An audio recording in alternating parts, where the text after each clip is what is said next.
সারা সপ্তাহ জুড়ে রবিবারের অপেক্ষা মায়ের যত না থাকে তার থেকে কিন্তু বেশি থাকে ছেলের। মানে কবে রবিবার আসবে আর কবে ও সমস্ত ইচ্ছে পূরণ হবে। ও মোটামুটি সারা সপ্তাহ ধরে গুছিয়েই রাখে কোন কোনটা খাবে, কোথায় কোথায় ঘুরবে, কি করবে। আর সকালের ব্রেকফাস্ট থেকে দুপুরের লাঞ্চ সবটাই একটু তার ইচ্ছে অনুযায়ী হতে হবে। নমস্কার সবাইকে, ওয়েলকাম টু মাই ব্লগ। আর আজকে সেই রবিবার দিনের সকাল। তো আমি আজকে উঠেছি, এখন 8:30 মতো বেজে গেছে। আর রবিবারে আমার প্রধান লক্ষ্যই থাকে কোনো রকম অ্যালার্মের ঝঞ্ঝাট ছাড়া আমি একটু আমার মতো করে উঠবো, মানে যখন ঘুম ভাঙে। তো আজকে ওই 8:20 দিকে ঘুম ভেঙেছিল, তো তারপরে উঠতে উঠতে এখন 8:30 বেজে গেছে। যদিও সকালবেলা উঠে প্রথমে চাটাই করে নিচ্ছি, তারপরে গিয়ে বাকি কাজ দেখা যাবে। আসলে রবিবার দিনের এই সকালবেলায় ঢিলা ঢালা ভাবটাই কিন্তু সারাদিনের কাজটাকে পিছিয়ে দেয়। কিন্তু যতই জানি তারপরেও মনে হয় যে সারাদিন তো ছুটি ঘড়ির সাথে, আজকে না হয় একটু ঘড়ি ছাড়া বেলাগামী চললাম। আর সকালে চায়ের পর্ব শেষ করে আরও কিছু টুকটাক কাজ সেরে এখন 10:10 মতো বেজে গেছে।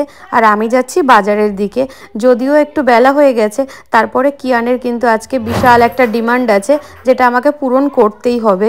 তার আগে দেখো, আমার মহাশয় কিন্তু এখনও বিছানা ছেড়ে উঠতে পারেনি। মানে ও জানে রবিবার একটু দেরি করে উঠবো। আর সত্যি কথা বলতে আমিও এই ব্যাপারে খুব একটা জোরজার করি না, জানি সারা সপ্তাহ উঠেই যায়। আর এই যে বাজার করেছি দেখো, বাজারে তো এত বড় একটা ব্যাগ নিয়ে গেছিলাম, আলাদা করে মাছ মাংসের যে ব্যাগ সেটাও নিয়ে গেছিলাম।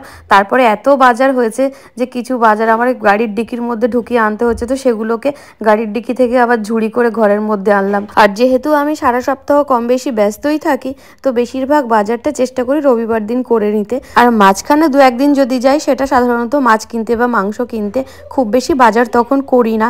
আর সত্যি কথা বলতে শীতকালে এখন এত সবজি দেখলেও মনে হয় কিনি। এই যে দেখো, মেথি শাক, ফুলকপি, বাঁধাকপি, এত ব্যাগ ভারী হয়ে যাচ্ছিল, আমার বইতেই কষ্ট হচ্ছিল। ততক্ষণ কিয়ানো দেখো ড্রয়িংয়ে বসে গেছে, এখন লাগবে মায়ের সাহায্য। কোথায় মাঝখান, কোনটা মাঝখান?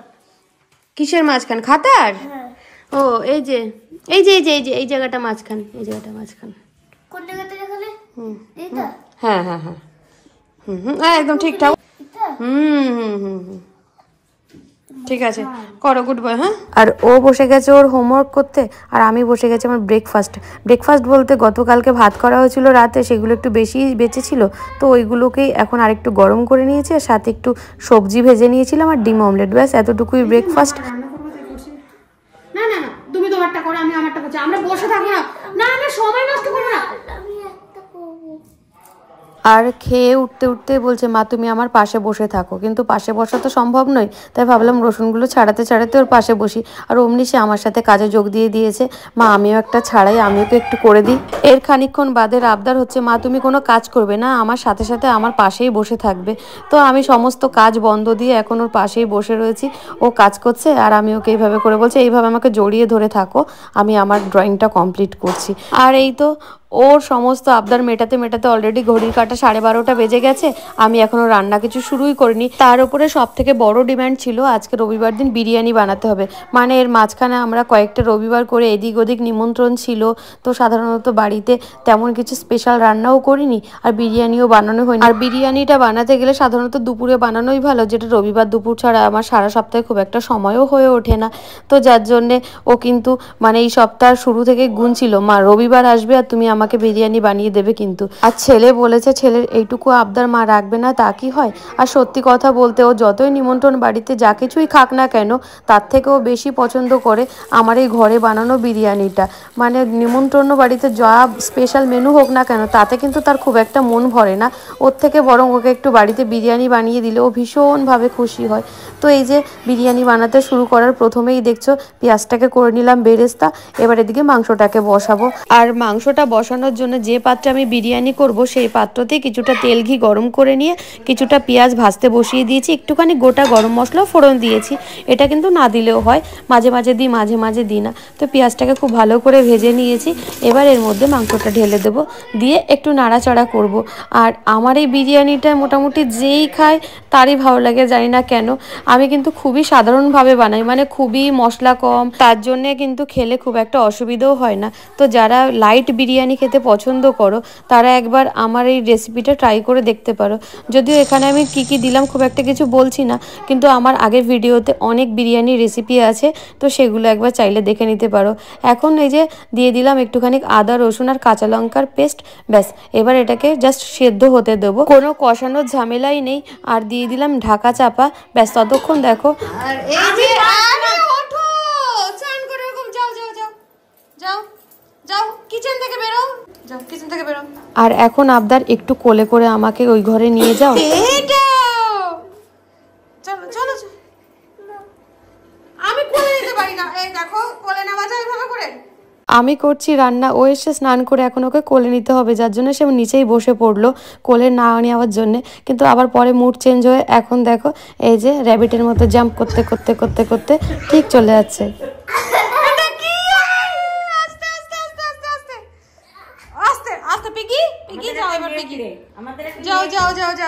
আসলে সারা সপ্তাহ ধরে ওর এই ছোটো ছোটো দুষ্টুমিগুলো ভীষণভাবে মিস করি, যেহেতু বেশিরভাগ সময়টা ওর দিনের বেলা দিদার সাথেই থাকে। তো এই সমস্ত দুষ্টুমি খুনসুটিগুলো ভীষণভাবে ও মিস করে, আমিও মিস করি। আর সারা সপ্তাহ বাদে যখন মাকে পাই তখন সমস্তটা একবারে চেপে যায়। তো ওর সাথে দুষ্টুমি করার পর চলে এসেছি এবার এই যে বিরিয়ানির ভাতটা বসাতে। তো দেখলেই জলের মধ্যে নুন কিছুটা দিয়ে দিলাম, তারপর একটু গোটা গরম মশলা দিয়ে চাল দিয়ে এবার দিয়েছি ঢাকা। আর এই পাশে মাংসটা যে সেদ্ধ বসিয়েছিলাম সেটাতে এবার দিয়ে দিলাম পরিমাণ মতো নুন, একটুখানি লঙ্কা গুঁড়ো আর কিছুটা পরিমাণ হলুদ গুঁড়ো দিয়ে ব্যাস আর একটু নাড়াচাড়া করতে হবে। আর এইভাবে বিরিয়ানি বানানোটা কিন্তু খুব বেশি সময় সাপেক্ষও না, যদিও একটু সবটা গুছিয়ে নেওয়াটাই যা সময়ের অপেক্ষা। তো আবার একবার ঢাকা দিয়ে দিয়েছি। আর এইদিকে একটু বাটিতে উষ্ণ গরম জলে ভিজিয়ে দিলাম কেশর, আর একটা বাটিতে কিছুটা দুধের মধ্যে দিয়ে দিলাম খোয়া ক্ষীর। আর এই খোয়া ক্ষীরটা না একদম নরম হয়ে গেছে, মানে টক দইয়ের পাশে ছিল তো ভাবলাম এটাকে গ্রেট করা যাচ্ছে না, এইভাবে করে চামচ দিয়ে একদম চেপে চেপে দুধের সাথে মিশিয়ে দিয়েছি। আর মাংসটার মধ্যে এবার একটুখানি আমার হাতে বানানো বিরিয়ানির মশলা দিয়ে দিলাম। আমি কিন্তু কখনোই কেনা বিরিয়ানির মশলা দিয়ে বিরিয়ানি বানাই না, সবসময় আমি ঘরেই বিরিয়ানি মশলাটা বানিয়ে নিই, যার জন্য আরও বেশি টেস্ট হয়। আর যারা কেনা মশলা দিয়ে বিরিয়ানি বানায় তাদের বিরিয়ানির টেস্ট সবসময় একটুখানি হলেও কমই হবে। আর সবশেষে মাংসর মধ্যে মিলিয়ে দিলাম কিছুটা পরিমাণ টক দই, ওই দিয়ে একটুখানি ফ্লেমটা লো করে জাস্ট মিশিয়ে দিতে হবে। তো তারপরে দেখো আমার মাংসটা পুরোপুরি রেডি হয়ে গেছে, এটাকে ঢাকা দিয়ে এদিকে ভাতটাও আমার রেডি হয়ে গেছে। এবার ভাতের মাঠটা ঝরিয়ে নিয়ে তারপরে কিন্তু একটুখানি বিরিয়ানির জন্য ভাতটা আর মাংসটা সাজিয়ে দিয়ে দমে দিলেই খুব বেশি সময় আর লাগবে না, মানে আমি পুরো কাজটা গুছিয়েই নিয়ে এসেছি। তো কিছুটা মাংস আমি এই যে পাত্র থেকে উঠিয়ে নিলাম আর কিছুটা গ্রেভিও এইভাবে করে নামিয়ে নিলাম।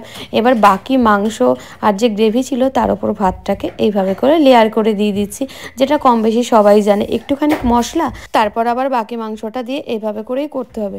আর আজকে কিন্তু আমার আরও একটা প্রোগ্রাম ছিল দুপুরবেলা, মানে আমাদের স্কুলে প্রাক্তনীদের রিইউনিয়ন বা পুনর্মিলন, কিন্তু ওইটা আমি আজকে ইচ্ছে করে একটু স্কিপ করলাম, কারণ আগের দুটো সানডে আমরা কোনো না কোনো কারণে এদিক ওদিক থাকাতে বাড়িতেও থাকেনি আর ওকে একটু মনের মতো করে বিরিয়ানিও বানিয়ে দিতে পারিনি।